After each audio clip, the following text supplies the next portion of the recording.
देखो बेटा, ये भी सवाल बहुत अच्छा है। ये कह रहे हैं कि सर, कि अगर आपके पास एक वर्टिकल लूप है जिसका रेडियस आर है, बना लेते साहब, ये वर्टिकल लूप हो गई, इसका रेडियस आर ले लिया, तो कह रहे हैं कि यहाँ पे कितनी मिनिमम वेलोसिटी होनी चाहिए कि ये एक लूप को कंप्लीट कर ले, यानी यहां तक पहुंच जाए। Am right? जब यहां तक पहुंच जाएगा तो जाहिर सी बात है कि ये आराम से लूप को कंप्लीट कर लेगा। तो इसमें आप law of conservation of energy लगा दीजिए। हालांकि है तो सर्कुलर मोशन का, लेकिन एनर्जी से करेंगे तो आराम से निकल आएगा। आपने कहा कि सर यहाँ पे ये मास था जिसको हमने इनिशियल दिया, और ये हमने एक बेस लाइन ले ली है, ये हमारी बेस लाइन है, समझ रहे हैं? इसका मतलब है कि यहाँ पे हाइट 0 है और केवल हमारे पास काइनेटिक एनर्जी थी, यही यू निकालना था। कहीं इतनी एनर्जी हो कि यहाँ तक पहुंच जाए ये मास, ठीक, बहुत अच्छी बात है, बस यहीं तक पहुंच जाए। तो आपने कहा कि सर जब यहाँ पहुंचेगा तो इतनी हाइट गेन कर लेगा आर आर, तो इसके पास एक तो इसकी पोटेंशियल एनर्जी हो जाएगी एम जी एच, एच कितना बेटा 2r के, और जब यहां से निकल रहा होगा तो कुछ ना कुछ तो वेलोसिटी लेके निकलेगा ही। M right? जब ये वर्टिकल है तो जाहिर सी बात है क्या होगा कि धरती माता मानेगी नहीं, mg लगेगा। Am right?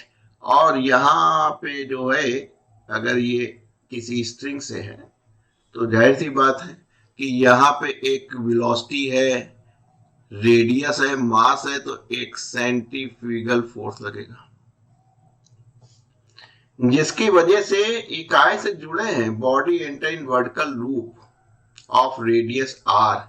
अच्छा, minimum velocity of a body, कोई बॉडी है स्ट्रिंग से नहीं है, तो ये यहाँ पे आई है, इसे यूं घूमती हुई जब ये यहाँ पहुंची है तो इसका एक नॉर्मल mg लग रहा होगा, तो नॉर्मल रिएक्शन भी हो रहा होगा। ये आपको समझना जरूरी है। स्ट्रिंग होता तो टेंशन हो जाता, बॉडी है तो उसका एक नॉर्मल रिएक्शन होगा। यहाँ समझने वाली बात क्या है? या आपने कहा सर काइनेटिक एनर्जी भी तो इसके पास भी वेलोसिटी थी, तो आपने कहा काइनेटिक एनर्जी mv² हो गई।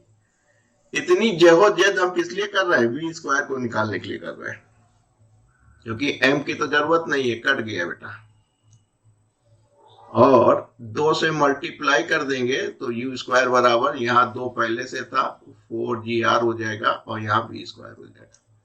तो इतनी मैकेनिज्म जो आप समझ रहे हैं वो v निकालने के लिए वो कितना हो जाएगा बेटा? नीचे कितना लग रहा है, ऊपर कितना जा रहा है, नॉर्मल प्लस μ² अपॉन r, और नीचे आपका आ रहा है mg, ये बराबर होगा।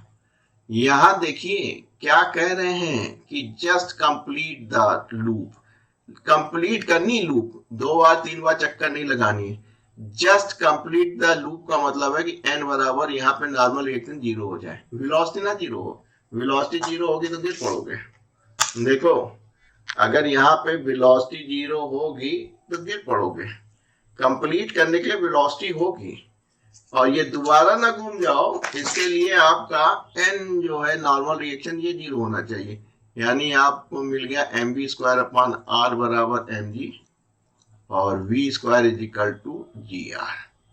यही आप चाहते थे, उठा के रख दीजिए, u² बराबर 4gr प्लस v² की जगह आपको gr मिल गया, तो आपने कहा u² बराबर 5gr, या u is equal to √5gr, यानी √5gr से चलेंगे तो आप कंप्लीट कर लेंगे।